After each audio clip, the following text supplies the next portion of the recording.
Good morning! Ito na naman. Boss, pahingi tips paano mabilis magkasta yung manok. So pag breeding ang pag-uusapan mga kanokis, mag-priming talaga kayo. Ugaliin yung mag-priming. Lahat ng breeder, mababae, malalaki, undergo nyo sa priming. Priming is a conditioning of breeder. Number 1 lang yan, magligo tayo. Kahit na anong shampoo na pamatay ko ito, pwede. Magpurga tayo. Purgahin mo yung mata at saka yung bituka. Maraming mabibili niyan. Hindi na ako magbabanggit.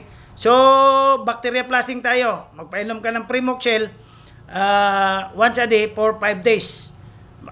Tito is once a day for 5 days. So, straight. At saka magturok ka ng vitamina. Ano ba yung mainam na vitamina? So, maganda ito. Kasi kompleto ricados yan. May EDE.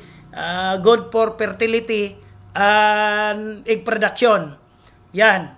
Neurobit, vitamins, multivitamins, B-complex with EDA.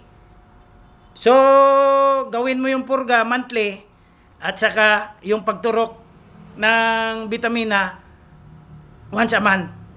O, cycle yan. So, ganun lang. Napakasimple. Ugaliin nyo lang. Oh, yeah!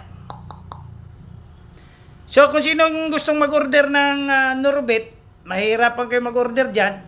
So, may link dyan sa video. Magpa-plus yan. Pindutin nyo lang yan. Pwede na kayo mag-order dyan.